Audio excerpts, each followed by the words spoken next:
Hey guys, Tash here with MetaSouls. Welcome back, and today we're talking about blockchain technology.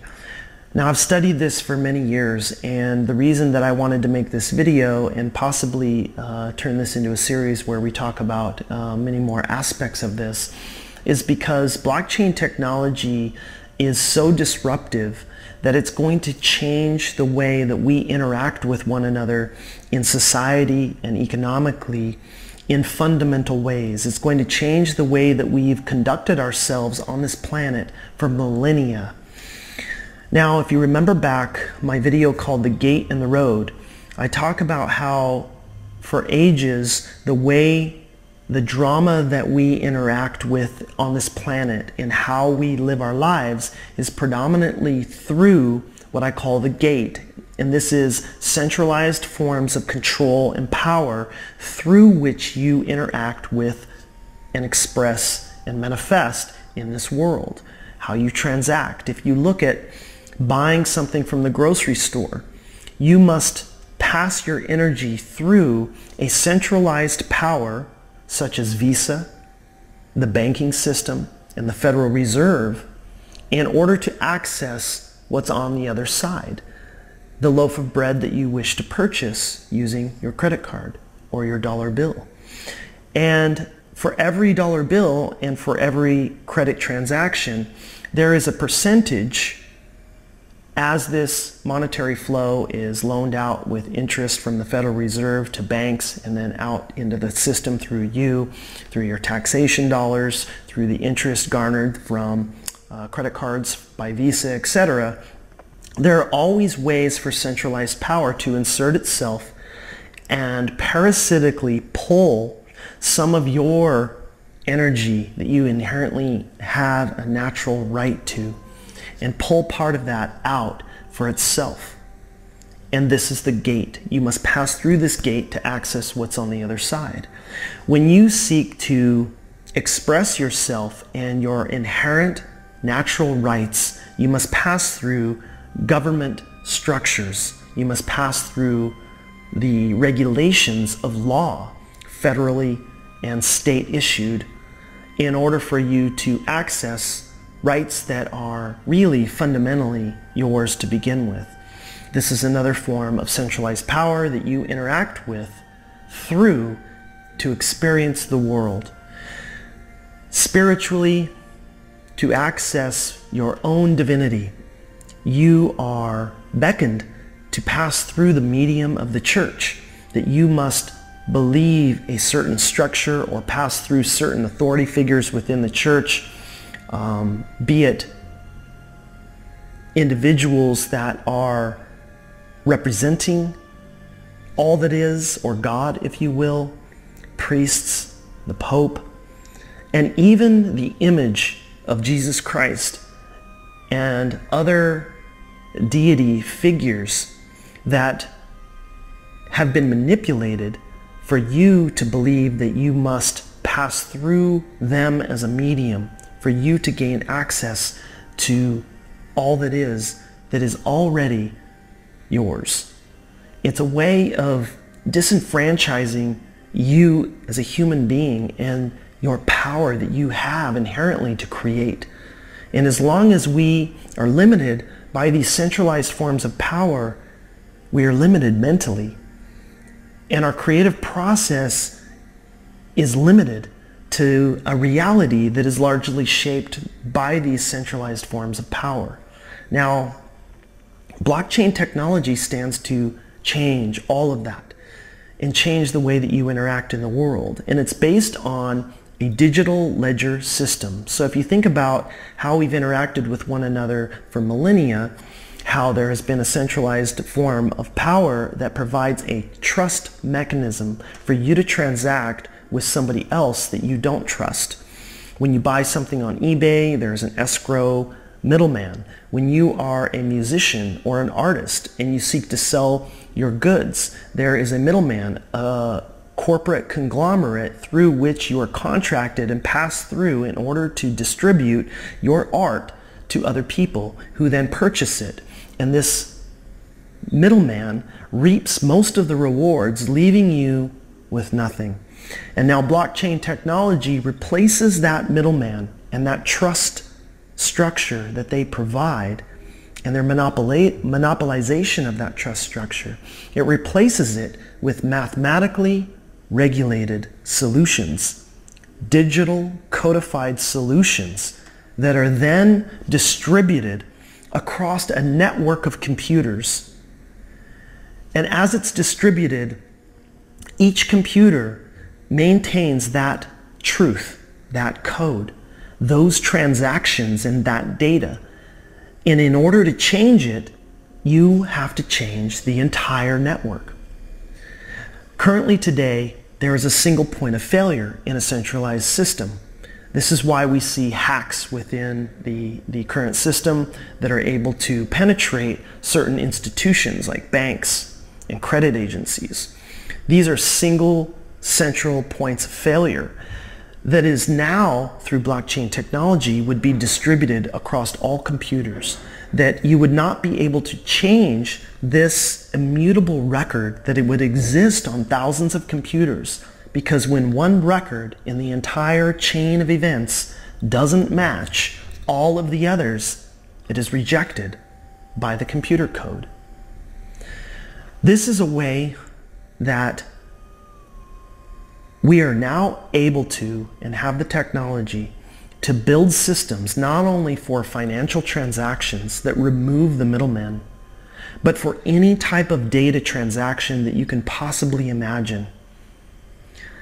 Anything that you can think of in society that requires trust in a centralized form of control can now be eliminated.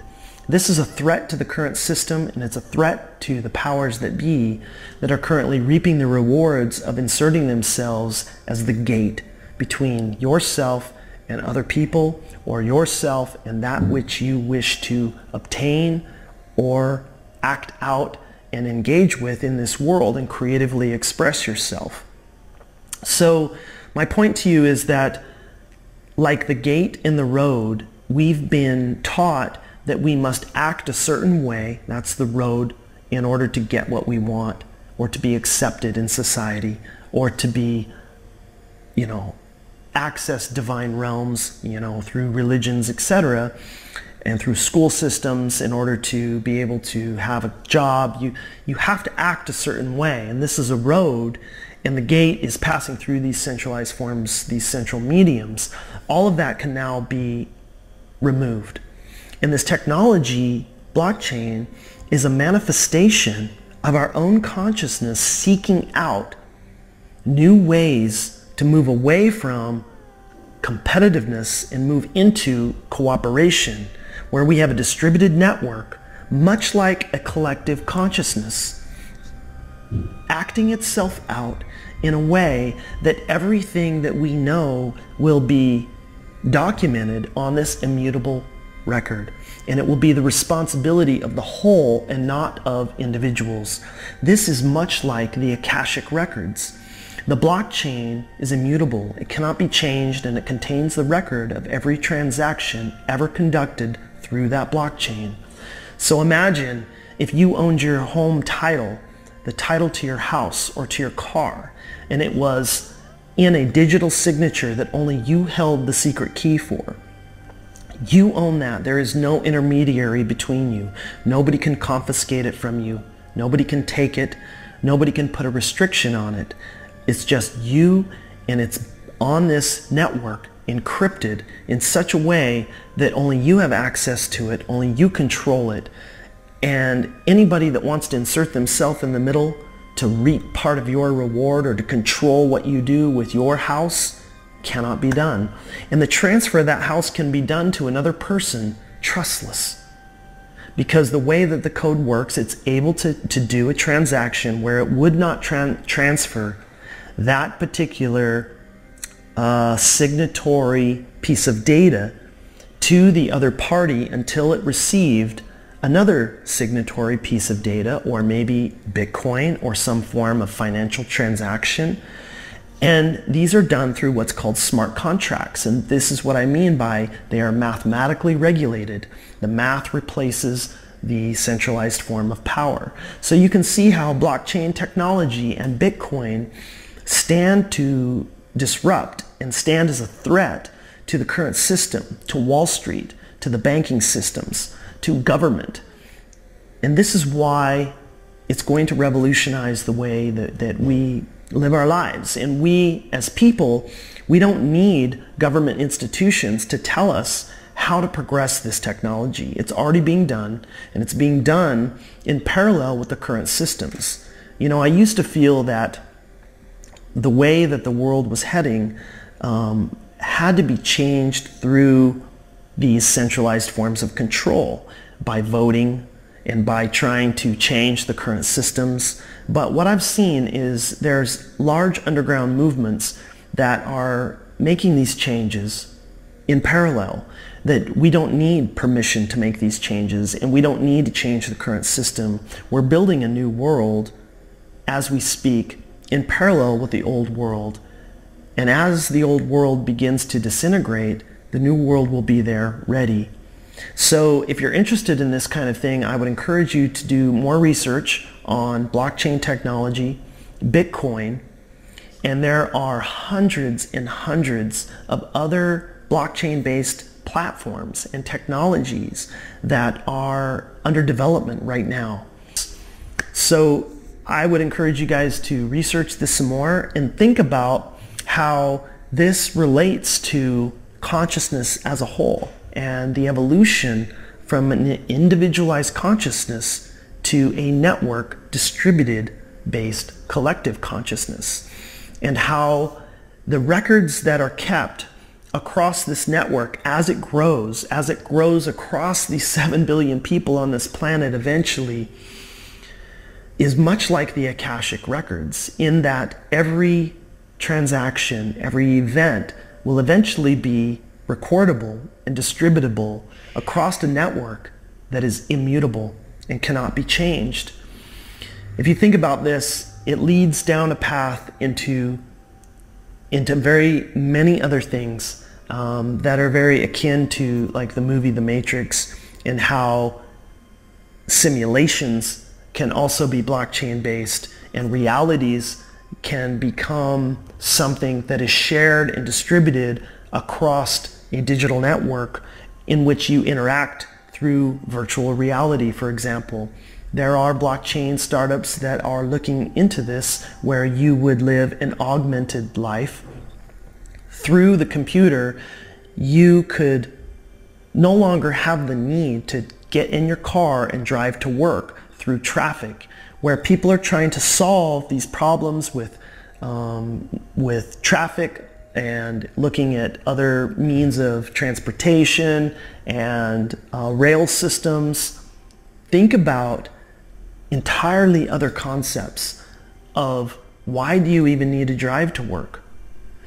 If you could put on a virtual reality headset and you could interact on a blockchain network that was completely under your piece, under your control, and had your own autonomy, and you could interact in an augmented reality way, such as the game Pokemon Go, that creates a digital representation and combines that in the real world, you could attend meetings, you could interact with other people, you could do everything that you need to do in the workplace that does not require a physical action.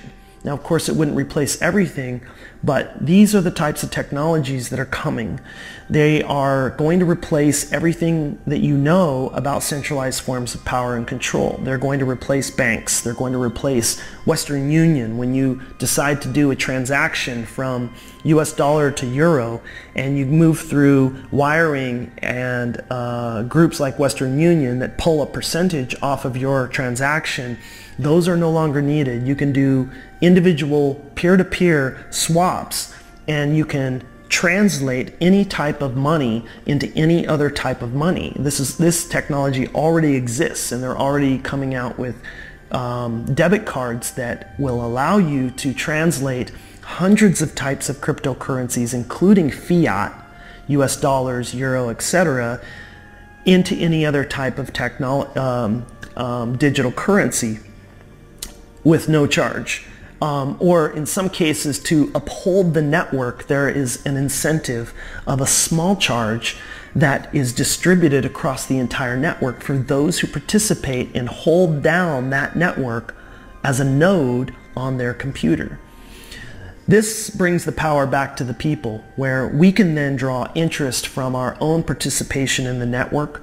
There are cryptocurrencies like Bitcoin, other forms that are out there today where you can draw 5 to 10% interest on your money simply by maintaining the network and holding the blockchain on your computer and running that.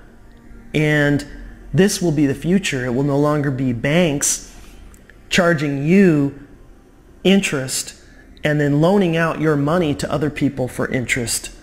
You can gain it yourself peer-to-peer. Through smart contracts, you could set up your own loan system to other individuals, trustless, and be able to draw interest on those, holding other forms of digital assets as collateral through these smart contracts eventually, such as your home title, your car title, etc. We are creating a new world, and I encourage all of you guys to research into it and see the implications that it has, and also see how it's a manifestation of the direction of our consciousness moving from individualized to collective-based consciousness and empowering ourselves directly without moving through these central forms of control any longer. So I hope you enjoyed this and found it stimulating, that you will go out and do your own research and get involved in this a little bit. And you can participate, you can help out. This is a new world that is being built, and it requires all of us to participate. And I would encourage you not to waste your time and energy trying to change the current system, when you can invest that energy into the system that is being built in parallel, that is for the people, by the people. Okay, thanks. Appreciate it. Peace. Meta souls.